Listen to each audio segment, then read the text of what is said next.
Welcome to Anthropology of AI. I'm Val, your chief anthropologist and host.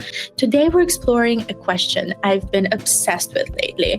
Can tech and innovation be slow? And more specifically, can it be an aid to sustainable fashion, for example? And so Alyssa Beltempo is my guest today, is a pioneer in the slow fashion movement. She's the voice who reminds us that style isn't just about vanity, it's actually about presence. It's a way of expressing who we are thoughtfully and sustainably through styles that carry meaning and not just trends. Alyssa's philosophy is that we don't need more, we need better. So I'm absolutely thrilled to be joined by Alyssa Beltempo, a leading voice in slow fashion movement. Thank you for inviting me on. Thank you so much, Alyssa. You have touched my life and you have changed my life. Like, I found out about your work after COVID when I feel like many of us went through a massive transformation. And for me personally, it also raised a lot of questions about, how I operate day to day, how I feel. And ultimately, you were my mentor in, sharing with the world the design principles or the elements of style.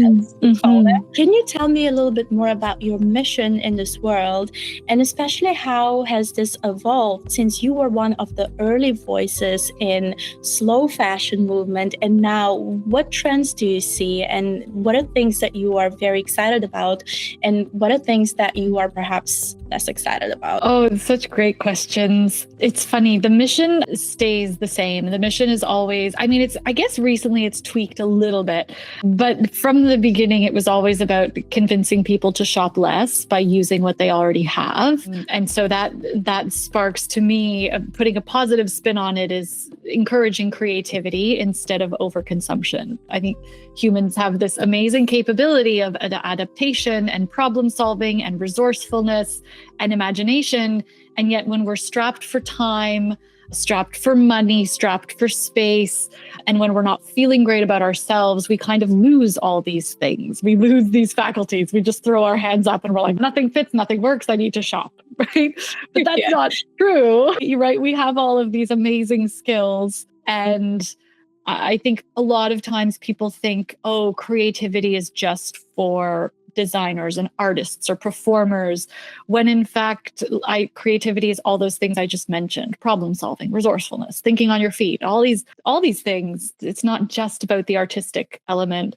So the mission has always been showing people how to perhaps shift their mindset, retrain their brain to see these elements of style, as you said, elements of design in every part of their life, so that they can start to see things with perhaps more of that artistic eye, and not so that they can become like a fashionista or whatever, but just so that they can understand how to put clothing together in a way that truly expresses who they are. And I guess since that evolution, because I've grown as a person also, I think my audience, and like you said, like this was 10 years ago now when slow fashion and sustainability wasn't really a thing. And now there's so much discourse around personal style. We're now questioning why are we attaining looks being flattering? Like, why does flattering equal thin? Why, like all these questions that are surfacing. And I think this is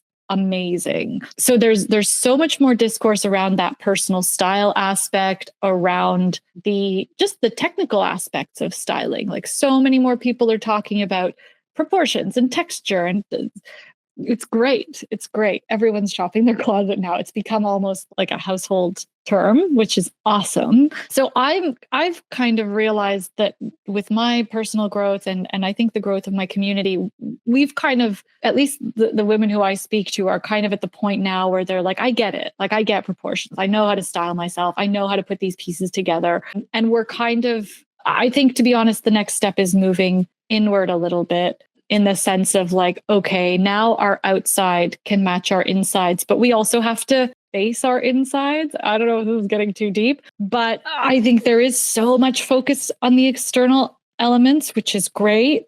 so great. And I believe that clothing has, enclothed cognition, which is the power of the phenomenon where we take on the properties of the clothes that we wear. But at a certain point, self-acceptance has to be a part of the conversation. Otherwise, we will just we'll continue to fill those gaps with whatever, clothing, makeup, whatever. And that's fine too. Like it's normal to shop. But I think a twist or an addition perhaps to the mission is to help people shop less by loving what they already have, but also by loving who they already are. And that's a very difficult place to get to. I'm not a psychologist, so I don't know how that's going to happen. But no, I feel like there are multiple scientists and practitioners are needed to unpack this complexity of the human nature. And humans are the only mammals that actually have clothing.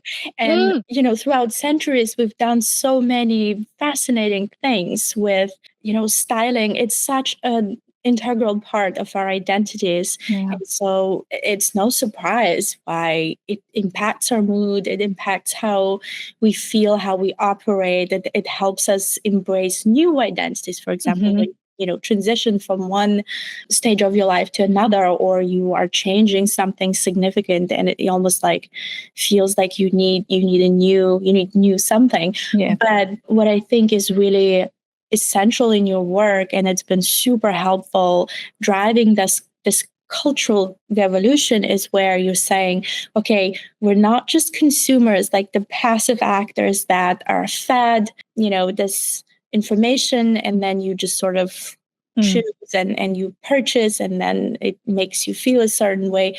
No, we can be creators. We can, to your point, look inward. We can spend time better understanding what feeds our soul, but also teach people how to choose, give people tools. And that's what you've been doing over these years. And I'm so grateful for your work. Thank you. It means a lot. I think this conversation is so important to me because I think I wanted to explore something that is a little bit almost paradoxical, how technology is often actually blamed at speeding up this process of us becoming more comfortable, more laid back, perhaps more passive, and sort of the algorithms feeding us things that are actually contributing to that behavior of consumption versus self-awareness and kind of more inward, and that slow fashion, slow innovation. I don't know, it all sounds contradictory. Yeah. Is it a bad thing? And so I know that you spent many years helping people kind of step off that treadmill. And have you noticed how those algorithms and how technology have made that treadmill perhaps run faster? And what, in your view, what does that reveal about human nature, that we crave that newness and sort of that passive consumption all the time? I think it's almost a form of self-soothing in a way, because I think so many of us at the beginning, we weren't going online to buy. It wasn't a resource to shop. It was a resource for inspiration. It was a resource for, what's she wearing? What are they wearing? Where are they going? And then once it became shoppable, I think that's where it sped up quite a lot. Like the access, like any barriers to acquiring something new were just completely dissolved. So I think we lost a little bit of our capacity to pause, because there's that friction. There used to be friction. It used to be, this blogger has to tell me where she bought the thing. And then like if she even wanted to, or, before we would be like randomly searching for the random thing. And then you kind of go on this hunt, and it's rewarding and it's fun. And that friction alone gave us time to analyze and be like, do I like this? Do I want it? I've forgotten about it already. So now the platforms, I think that was what really accelerated it, the shoppability of things. So there's that piece that dissolved those barriers. But now I think we go on there simply to self-soothe. I hear so many clients, and in my community, we talk about this, like when we're bored, we'll scroll Or, if we think we need something, the internet is now our first place to turn. And the algorithm kind of knows what we want even before we want it, which is scary, right? Yeah. But I think you and I spoke about this. I'm trying to remember our last conversation. I also think there is still so much power in the user, right? I think it's kind of, and this is like absolutely no offense to humans, like this is literally how we're wired. But I think it's a bit of a cop out to be like, well, it's the algorithm. Like, well, I fall down these rabbit holes and it's TikTok's fault. Like, I don't know. I don't know if it's, yeah, like, sure, there's a lot of like nefariousness that happens 100%. Like these apps are literally designed to keep us on there. Yeah. And the speed at which the content comes out, like I get it. It's so hard to get out of those spirals. But I think we need to give ourselves more credit as a species. I think we need to be like, I don't know, do whatever we can do to remind ourselves that like, no, I have the power to put my phone down, to go for a walk, to go for a run, to give myself 10 to 15 minutes to scroll, and that's it. But I know it's easier said than done. That I felt like I talked for a long time about that one. What do you think? I'm curious to know like how you've seen it change our behavior. And I'm definitely with you. It sucks you in. I think there's definitely something about our brain that responds to that level of comfort, and it just like hooks on how accessible it is, how easy it is, hey, this is like all the whole videos, like this is what I purchased from, Amazon or from whichever brand, and how accessible it is for everyone. And now you just click and purchase, and it's almost too easy. It's almost like not even fun anymore. Yeah. Or anthropologically speaking, we are wired for hunt, for pursuit. We can do hard things, and we sort of like need to in order to feel fulfilled, in order to feel like we do something meaningful. And I think there is a paradox in this whole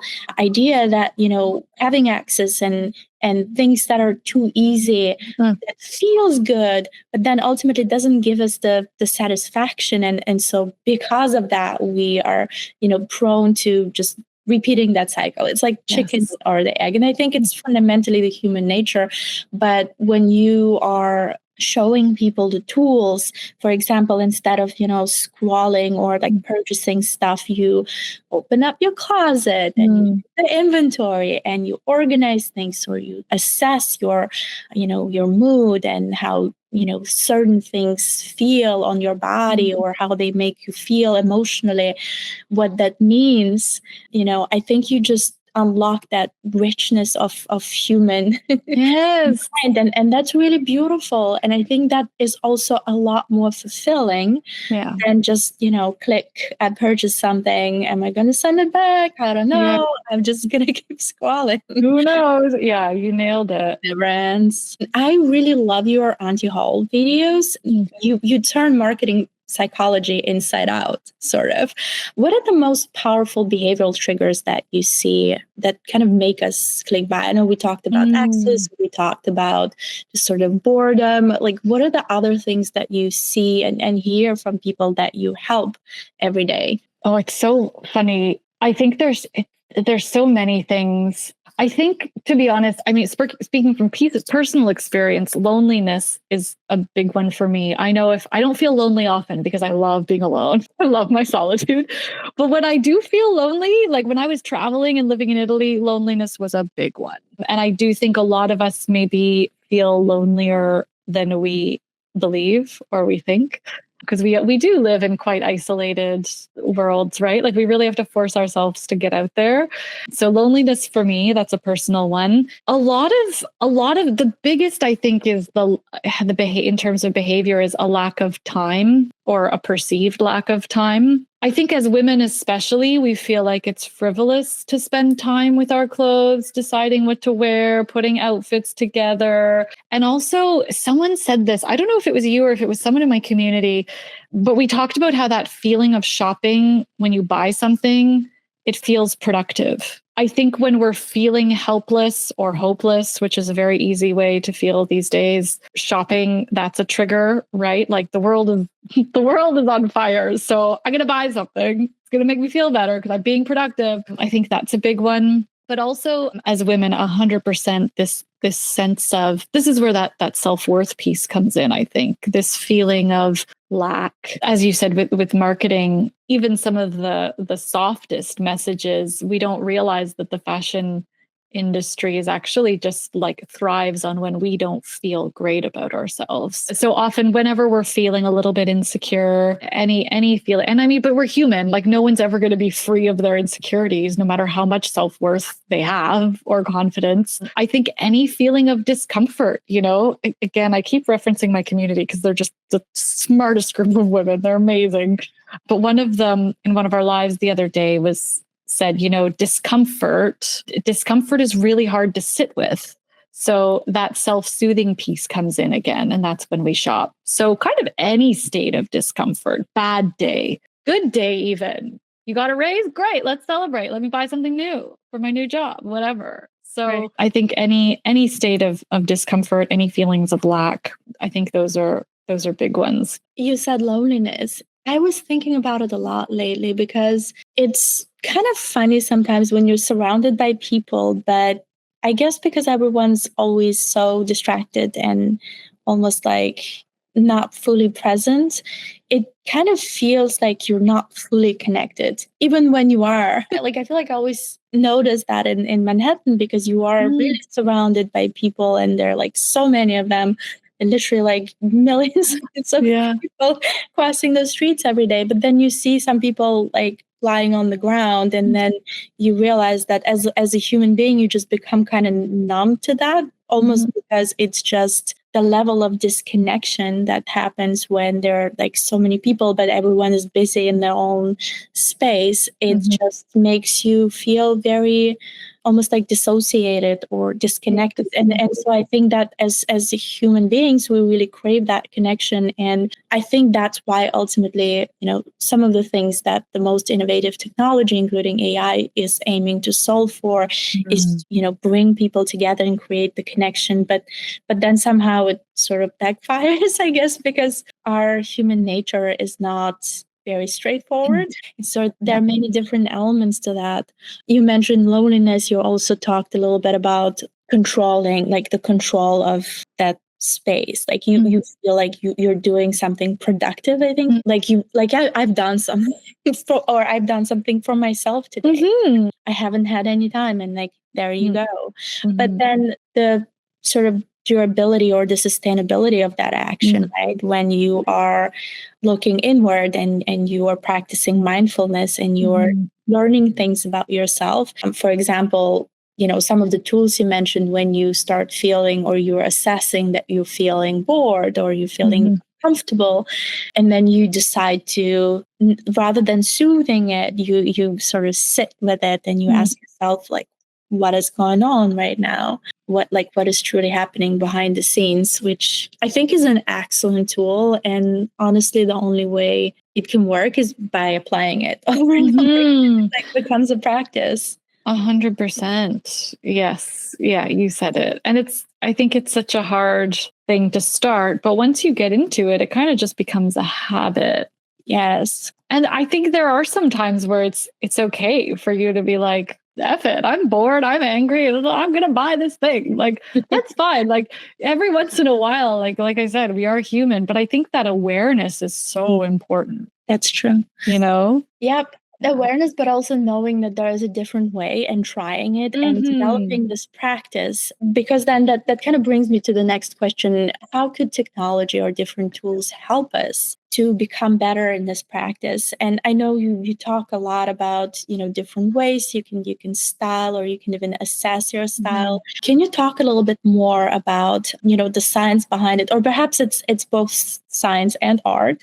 Right. But from your experience, how could technology or innovation potentially play into, like, what would be helpful if you can imagine a tool? What would be a purposeful use of that technology versus just soothing, actually helping with that mindful sustainable practice. Yeah, I think definitely what technology has developed for communities. You were talking about the paradox and how technology and the internet and AI is trying to bring people together, but we feel more isolated. I think there are great examples of technology actually bringing people together and providing people with like a support network or a easy access to people who are experiencing the same things as you and who can just bounce back ideas or support or whatever it is that you're seeking. So definitely that, ironically enough, the connectivity is amazing, right? You don't have to call your neighbor who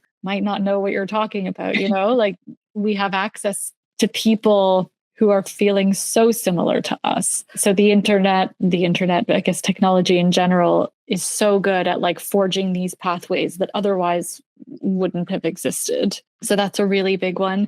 And then I can't help but think of Index or any of these like styling tools or apps. Those are so neat. I just think like the digitizing your closet, I think they've done an excellent job.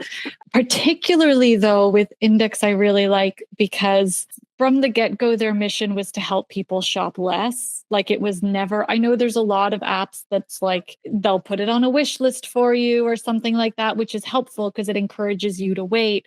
But I think ultimately the driver of those technologies is to get you to click and shop again. Whereas technologies where it's just purely digitize your closet, share ideas, swap amongst your friends, or tools that come up with ways to help you style what you've already got.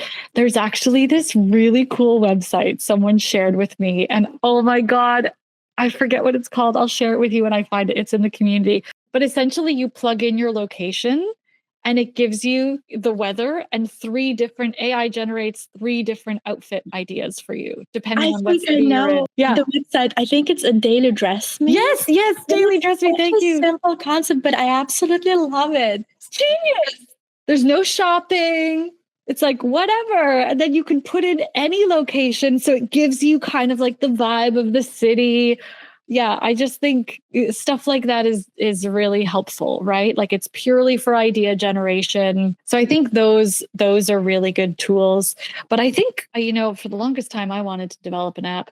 But like, not same. I know, right? But it would almost be like even more basic than putting your clothes together, because I think digitizing your closet, it is great, but it does take a while.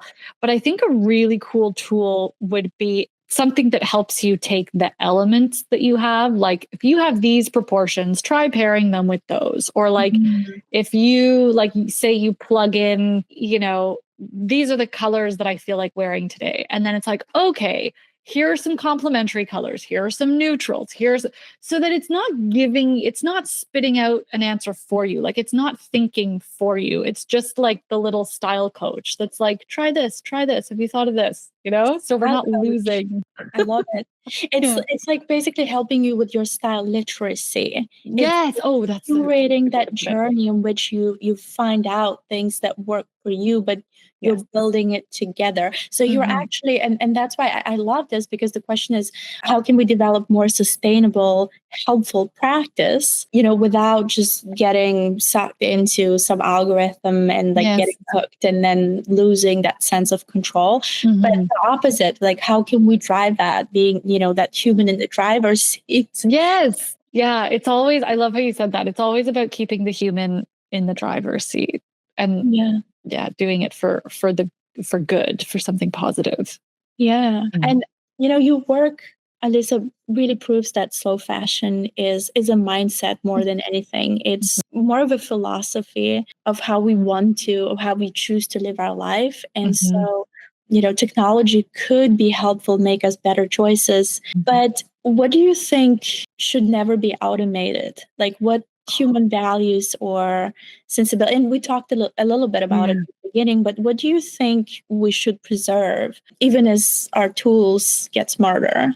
Oh, what a great question. I mean, I think anything that allows us to be with ourselves and like sit in the quiet Like, it's almost like we have to come to these realizations on our own, I think. I mean, obviously, like the real one-on-one human interaction, I think like I love what AI can do. Like, I'll get it to assess my business or like my last YouTube video, like Right. I rarely look at analytics, but from a whole perspective, I think it could be really good for that. But I don't think we can rely on technology to be a barometer for human emotion. Like, it'll never be able to tell us how something makes us feel. Connecting with ourselves and with our emotions, I don't think we can replace. So like, for example, if you want to start journaling, I think it's great. Maybe we use technology to give us some prompts, like give me some question prompts, and then shut the computer down or turn off all of and just write it out yourself. You know what I mean? Like, which is kind of an obvious answer, but I don't know. I've heard of some people now using AI as like their therapist and stuff. And obviously that's okay. I mean, it's whatever works for you. Like, I'm not judging, but I think we have to maintain that silence and our quiet. But I think if it's not coming to you naturally, then maybe you've got to go through some other shit in your life. You know what I mean? In order to get to a place where you want to meditate or you want to run or you want to figure out your personal style. I think that true need, I don't think it would be healthy to rely on technology to help us build those skills and that introspection. So to me, a couple of things that you said really resonate. So one is when you're talking about meditating and meditation apps, I actually have a funny story about I downloaded the meditation app and then I like told myself I'm going to use it every day. And every time I put it on, I just started thinking about other things. And then at some point I found myself just like cleaning the kitchen. Okay. For that soothing music. And that was the point where I was like, what are you doing, Val? Like, this is not working. You have to put this away. Like, you can't cheat your way through, interest. Right. You can just like put on deep and tell yourself that you meditated for 15 minutes while you were thinking about other things and doing some stuff at the same time. Like, no, that doesn't work. Right. So it does really resonate when you say you have to like sit with yourself in silence and have a look at yourself. And it does come through a certain maturity. I do agree with you when you say like it helps sometimes with the prompt and if you want to start going, if you want some ideas like a style coach, right? Like, oh, what color fits me, and like, take a picture and it's like, oh, okay, well that's a good combination, or what color goes with that color that I want to wear. I've tried that a few times. I feel like it's getting better. But things like that are fairly, like, again, it's like very human driven. And so we have to be in that driver's seat and we have to decide and assess how we feel and then use technology to help us versus sort of like rely on outside things to fix it for us. Yeah, like ultimately we have the power of veto, right? Like we've got to come to those things on our own. And I think a good stylist or even like your best friend, they know when you look good and when you're feeling good in something, like you carry yourself differently. And even all of the guides that are out there, like the colors and the Cube system, like the body, your essence, all these things. I also think, I don't even know, that's like very rudimentary technology, but I do consider it still like they're frameworks, right? They're frameworks that, because we're human, we like to categorize and we like to like fit ourselves into a thing. And then we're like, okay, great. Like, this is me. I wear these colors. I wear these shapes, the end. And I think those are great as the guideposts, as perhaps a way to validate. Like if you put a color on and you're like, gosh, this doesn't feel right. And then you go and you check this color analysis or whatever. And it's like, oh, that's why, because like blah, blah, blah. So you use it more as validation instead of the be all and end all. And I think we so just want quick and easy solutions. And we so just want to be told by an expert, quote unquote, what to wear, do this, wear this. Yes. Okay, great. But I think we lose a lot of the experimentation and all of the messy, fun human stuff that comes with discovering that for ourselves. I love that experimentation and playing with things and trying things. And that's actually the only way, because there is no quick fix for whatever. Oh, I feel blah, and so I need a new sweater. Never how it works, but it's an attractive thought. Yes. And even sometimes I find, I don't know how these things make us feel, because all of these, even like, for example, if we go back to the meditation app, I do feel like these tools, the goal is to optimize.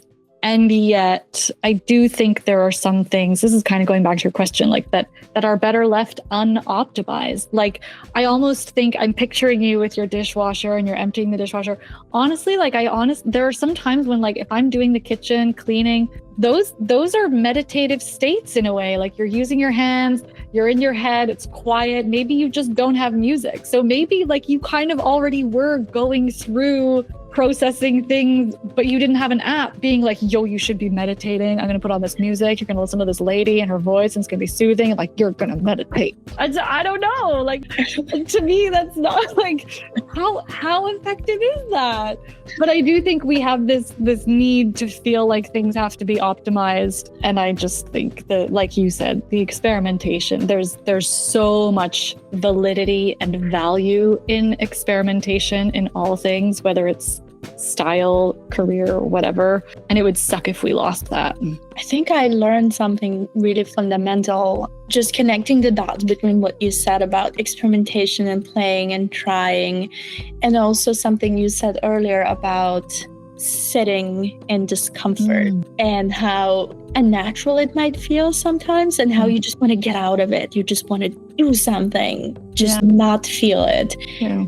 And then I guess that's like the right moment to ask yourself, okay, am I then doing something because I want to remove that discomfort immediately because I'm like rejecting it? Or am I, buying it, for example, because I truly want it and I love it and it has a place in my home, which also means it has a place in my headspace that has limited capacity to contain stuff. So I think that's a really, really helpful tool to ask yourself that. Like, am I just rejecting discomfort right now? Like, what am I doing? Is it I just don't like being in this moment because it's new and it is teaching me something about me, but I want to do something to remove myself from the situation. Right. And the distraction. So well said. Yeah. Alyssa, it's been absolutely delightful, super interesting conversation. I continue learning so much from